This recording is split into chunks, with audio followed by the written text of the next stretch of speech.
Welcome into Pallilo Points. I'm Brandon Strange of Sports Map Houston. That's Charlie Pallilo of ESPN 97.5 and 92.5 is the Charlie Pallilo Show. Charlie, welcome in. A week ago, much was made about this Astros lineup being back together since early summer, May, I believe. Alex Bregman had missed 59 games, but the band was back together. But instead of getting the awesome 1975 kiss, she got the 1979 disco kiss, it seems like.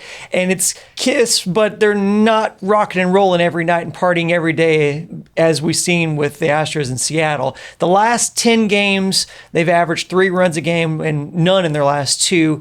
Altuve didn't hit a home run the entire month of August.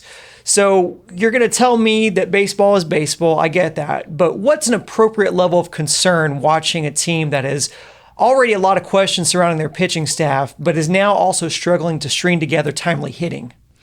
My concern level with their offense is none other than this can happen in the playoffs and your season can be over very quickly, as in 3 straight.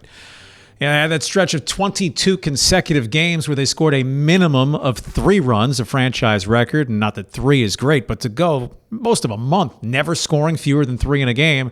First 3 months of the season, and obviously now most recently, games where they struggle seemingly to score at all. 0-1-2, back-to-back shutouts in Seattle, but all part of the ebb and flow of the season. It's still a lineup that you would not say, I'd swap it out for this one or that one. Exceptions possibly, fully healthy Dodgers lineup, the new look, fully healthy Yankees lineup, and possibly a fully healthy White Sox lineup, which at this point is the one the Astros are most likely to face in the division series. So I think it's more bang your head against the wall as a fan, or it's no fun to watch your team for 3 hours or 3 hours and 20 minutes and not score once. But the components are there. I don't think the foundation is rotting or there are termites and all the wood is about to collapse in the building. One of the frustrating things about watching the Astros, and seemingly more so than this year than any other year, is how they seem to struggle against teams that they really should beat. And last year we saw them scuffle all year, and then they got that wild card spot, flipped the switch, and then were a game away from their 3rd World Series in 4 years. Can this team, as currently constructed, continue to do that thing where they coast and then flip the switch when it counts? Yeah, because it's just the way baseball works. The gap between the good team and the bad team is less than it is in the NFL or the NBA. In the postseason, if you allowed the Orioles in, and we could use the 2021 Astros as an unfortunate example, or we let the Tigers in, or we let the Rockies in, 3 out of 5, the dregs can beat the elite. So a good team in against a great team.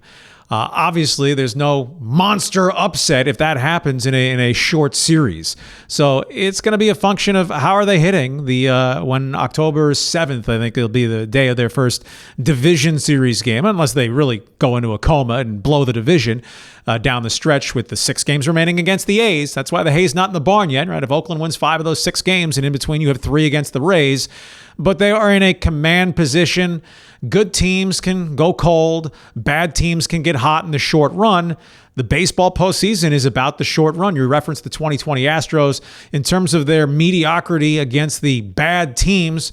Well, I guess it's a silver lining. You don't face any bad teams in the playoffs. But the 2017 Astros butchered and brutalized the bad teams. They more than held their own against the good teams, and obviously in the postseason they dusted them all. But this team's not anywhere near as good as the 2017 or really 2018 or 2019 Astros, fundamentally because they don't have the hammers atop the rotation they had in those years, and the offense is a little bit more spurty. But they remain on pace to win 95. You win 95 games, you're darn good, and you can win the World Series. I agree with you, and that's why I am asking that, is because they are further and further away from that 2017 juggernaut. I guess my question is this. You've watched a lot of baseball.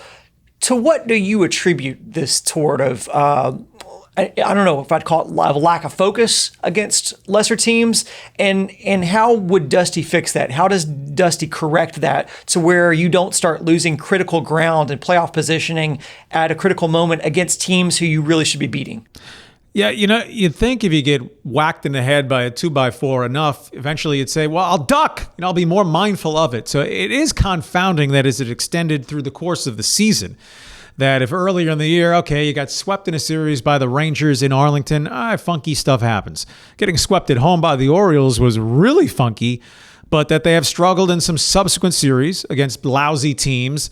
9 times, or is it 10 now, they've had a chance to sweep a 3 or a 4-game series, meaning a 4-gamer. They won the first 3 and couldn't finish the deal. Won the first 2, but dropped the finale. So I don't know if it's an element of randomness or if focus is not as tight or if there's a little bit of cruise control. We've got this. In the postseason, you don't got this unless you wrap your hands around the throat and really, really squeeze when you have the opportunity.